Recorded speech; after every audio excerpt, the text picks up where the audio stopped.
수험생 여러분 안녕하세요. 상큼자스입니다. 잠시 화면 조절 좀 해볼게요.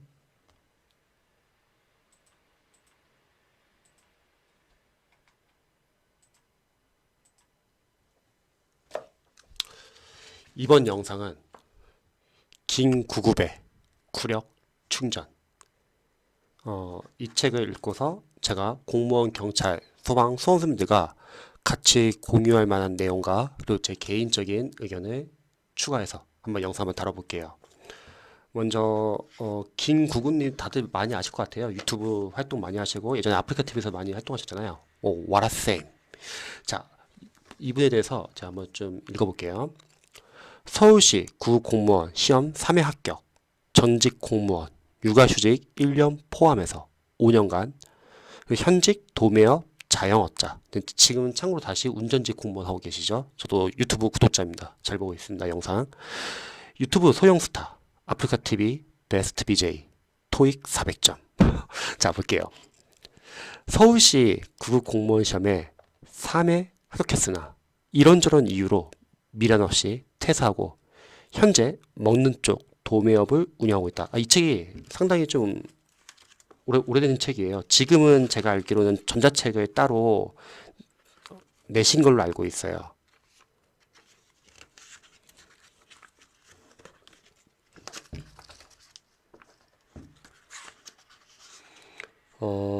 보니까 출판 등록이 2011년에 지금 되었으니까 그거 감안하고 좀 봐주세요.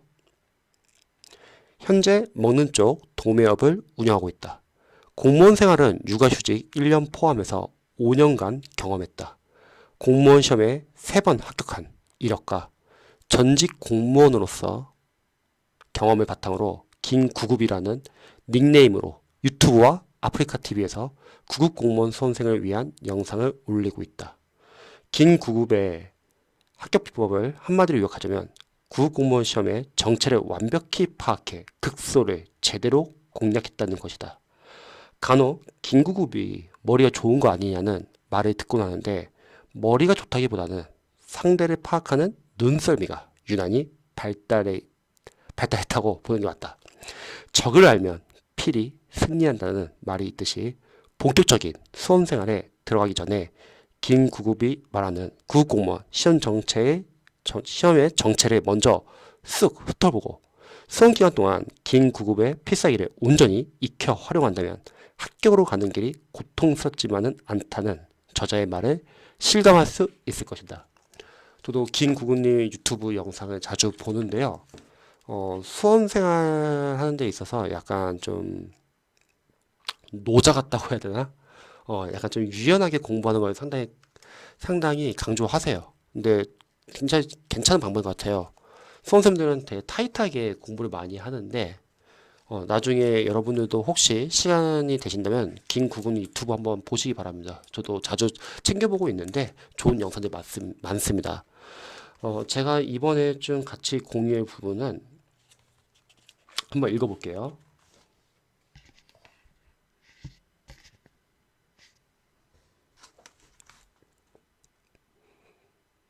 수험 기간 동안 인터넷을 들락날락하는 수험 생활을 하였다. 이때 공무원 수험생들의 인터넷 카페, 예를 들면 회원수 70만의 국군사라는 그곳의 Q&A 게시판에 실시간으로 올라오는 질문, 수험생들이 기출문제집이나 예상문제집 등에서 뽑아 올린 문제들, 이것들을 내 메인스트림 기본서를 참고하며 조심스럽게 다루어 보기도 하였다. 때로는 여기서 모르는 부분 혹은 약간 애매하다 싶은 부분은 이것을 역으로 유명 강사의 홈페이지에 올려서 답을 구하기도 했다. 보통 수험생들의 인터넷 카페나 학원 강사 홈페이지 Q&A 게시판에는 문제와 질문들이 올라오는데 여기 올라오는 문제와 질문들을 내 기본서에 펼쳐놓고 살짝살짝 풀어보면 나는 극도의 쾌감 속에서 스케줄을 긴밀하게 지속시킬 수 있었다. 이렇게 하면 된다는 흐뭇한 직관의 신호를 받았음은 두말할 필요가 없다. 누군가 수험생 카페 Q&A 게시판에 한국사회 시험의 단골 주제 부분인 대독법과 관련한 문제를 올렸는데 한국사를 어느 정도 공부했던 나 역시 이 문제를 풀 수 없음에 다소 당황했다. 대동법은 한국사에서 시험에 자주 출제되는 중요한 부분이다. 그 당시 내 진도를 나가는 것보다 이 문제를 해결하는 것이 우선이라는 일종의 직간의 신호를 받았고, 유명한 한국사 강사님의 홈페이지 Q&A 게시판에 질문을 올린과 동시에 우연히 대동법을 검색어로 Q&A 게시판에서 검색을 해보았다. 대동법에 관련된 수많은 문제들, 그것만 해도 꽤 많은 페이지였다. 보통 수험생분들이 헷갈리는 부분은 거의 비슷하다. 어느 정도 공부가 진행되어 있던 나는 검색으로 얻은 대동법의 이런저런 수많은 문제들을 쭉쭉 읽어나왔다. 와, 이곳이 보물창고구나. 흥분을 감추지 못했던 기억이 난다. 유명 강사의 홈페이지에는 보통 Q&A 게시판이 있기 마련이다. 여기에 나와 비슷한 수험생들이 올려놓은 거의 비슷한 질문들이 쌓여 있다. 그 데이터베이스들은 공부가 어느 정도 진행된 상태에서는 활용하기에 따라 보물이 될 수도 있다. 한 번쯤 수험생들이 참고해볼 만한 대목이 아닐까 싶다. 이런 방식으로 당시 행정학 행정법 과목도 임팩트를 얻어갔으면 설명이 필요 없다. 제가 오늘 수험생들과 같이 공유하고 싶은 부분은 바로 이 부분이에요. 이제 사실 영어도 마찬가지인데, 영어도 이제 수험생들이 이제 독해 지문을 풀다가 모르는 게 있거나 하면은 이제 질문을 많이 하는데, 제 수강생들도 저한테 질문 많이 하거든요. 특히 문장 구조가 잘 이해가 안 될 때 이제 사진 찍어서 보내주세요. 그런데 보통 일반 이제 수험생들도 뭐 독해를 하다가 잘 이해가 안 되는 문장도 있잖아요. 근데 인터넷 검색해보면 웬만하면 거의 다 똑같이 다 질문사는 똑같이 있어요. 왜냐면 보통 수능 지문에서도 많이 따오고 다 비슷한 지문 또는 기출에서도 많이 질문을 하잖아요. 내가 궁금해하는 거는 남들도 보통 많이 궁금해합니다. 그렇기 때문에 잘 이해가 안 되거나 그런 거 있으면은 여러분들이 너무 오랫동안 본인이 해결하려고 하지 말고 뭐 강사 뭐 Q&A 게시판도 괜찮고 아니면 인터넷 검색도 괜찮고, 여러분이 그냥 빠르게 뭐 강사 Q&A 게시판에 글을 올린다면 올려놓고 다음으로 넘어가시기 바랍니다. 제가 이걸 알려드리는 이유가 이제 수험생들 보통 상담을 해보면은 이런 경우도 있어요. 초시생분들 중에서 내가 공부를 완벽하게 하려는 분들이 계셔가지고 갑자기 막히는 게 나오잖아요. 그러면 그 막히는 거를 갑자기 막 본인이 해결하려고 하는 거예요. 그럼 문제는 뭐냐면 해결이 안 된다는 거죠, 일단은. 왜냐면 회독이 안 됐기 때문에 아는 게 없기 때문에. 그래서 시간이 오래 걸려요. 그러면은 결국 한정되어 있는 시간에서 추후에 회독을 많이 할 시간도 부족해지고, 오히려 그로 인해서 정작 뒤에서 우리가 아웃풋 연습이나 문제풀이 연습을 통해서 연습을 많이 해야 되는데 그 문제풀이 연습이나 아웃풋하는 연습하는 시간까지도 많이 부족해집니다. 즉 수험생들이 어떤 모르는 게 있잖아요. 아직 회독이 많이 안 된 상태에서는 너무 오래 잡지 않았으면 좋겠어요. 특히 영어 과목이 상당히 심해요. 보통 수험생들이 영어 과목이 제일 중요하다고 많이 들어가지고 영어를 처음부터 완벽하게 공부하려는 분들이 많이 계세요. 우리가 지금까지 인생을 살아오면서 완벽하게 살아본 적이 거의 없잖아요. 근데 이상하게 수험을 공부할 때 갑자기 완벽성을 막 갖추려고 합니다. 그래서 좀 이해가 안 되면은 막 계속 오래 보려고 하고, 좀 이해가 안 되면은 다시 앞으로 돌아가려고 하고, 좀 이해가 안 되면 다시 강의 또 들으려고 하고, 그러면 안 된다는 거예요. 그럼 이해가 안 되는 건 어떡하냐? 제가 많은 영상에서 여러 번 강조했지만, 첫 번째, 뭐 지금 긴 구근리처럼 뭐 강사 게시판에다 뭐 Q&A 올려도 되겠죠.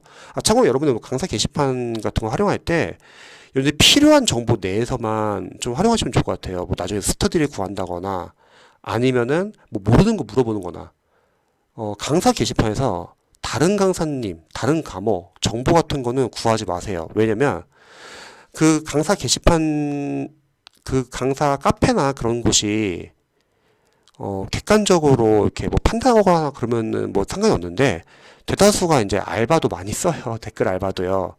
그래서 뭐 타강사 비판해서 예전에 문제됐던 일도 많고요. 정말 여러분들 이 공무원 수험과에서 일하다 보면은 정말 별의별 일들이 많습니다. 여러분들이 보고 있는 모습이 전부가 아닐 수도 있어요. 연예인들처럼. 그래서 최대한 강사 카페에서는 여러분들이 필요한 정보, 뭐 예를 들어서 나중에 면접 스터디를 구한다거나 아니면은 뭐 긴 구근리처럼 모르는 걸 물어보는 정도만 하시지 거기서 휘둘리면 안 됩니다. 그런 거 약간 유의해 주시고요. 다시 한번 돌아가서 여러분들이 만약 이해가 안 되는 부분이 있어요. 그러면 일단 넘어가세요. 왜냐면 그 이해가 안 되는 부분이 혹시 중요한 부분이라고 하면은 기출에서 여러 번 반복이 될 거예요. 기출에서 여러 번 반복이 되면서 기출 안에 해설에서도 그 부분을 해결해 줄 수도 있을 거고, 해설이 부실하다 하더라도 여러분들이 보고 있는 기본서를 발제독하면 되고, 또 그게 중요하다 하면 나중에 모의고사에서도 여러 번 반복이 될 거예요. 그러니까 하나가 이해 안 된다고 해서 너무 그걸 잡으려고 할 필요는 없습니다. 왜냐면 우리가 해결도 못할 뿐더러 너무 오래 걸려요. 어느 정도까지는 약간 회독, 반복하는 기간이 좀 필요해요. 영어도 마찬가지일 것 같아요. 영어에서 뭐 기초 문법을 공부해요. 또는 영어 문법 이론을 공부하는데 어떤 개념이 잘 이해가 안 돼. 근데 그거를 갑자기 파고들려고 하지 마세요. 여러분, 우리가 지금 뭐 학자가 되려고 공부하는 거 아니잖아요. 그게 중요한 개념이면은 어차피 우리가 계속 여러 번 볼 거니까 나중에 다시 또 반복될 거 아니에요. 그래서 일단은 우선순위를 두는 게 중요합니다. 다 이해가 안 된다 하더라도 일단 한번 끝내세요. 그래야 다시 해독을 하면서 반복이 되면서 누적이 되면서 차차 이해가 되는 것 같아요. 그리고 본인이 해결이 못한다, 강사 게시판 남기세요. 본인이 해결하려고 하지 마시고요. 여러분들 인강을 듣는 이유가, 강의 듣는 이유가 모르는 거 있을 때 강사님 도움 받으려고 하는 거잖아요. 그래서 절대 자신이 해결하려고 하지 마라. 갑자기 막 본인이 막 완벽하게 공부하려고 막 그 자리에서 막 그걸 해결하려고 해요. 근데 문제는 우리가 시간이 한정돼 있어가지고 그렇게 공부를 하게 되면은 뒤에서 여러분들이 기출을 해독하는 시간, 또 문제 풀이하는 시간이 많이 줄어듭니다. 요거를 한번 참고해 보시면 좋을 것 같아요. 그래서 처음부터 완벽하게 공부하려고도 하지도 말고 막히는 게 있으면 넘어가기도 하자. 어차피 우리 한 번 볼 거 아니라는 거죠. 여러 번 반복하다 보면은 자연스럽게 여러분들이 누적 반복이 되면서 이해되는 경우도 있고, 그리고 만약에 객관식 문제고 암기 파트예요. 근데 그게 이해가 안 된다? 그럼 어떻게 한다? 그냥 하자고 했죠.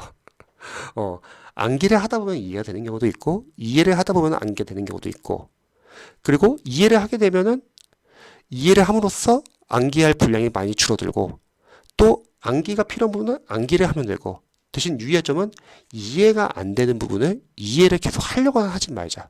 이해가 안 되는 부분은 암기하려고 하자.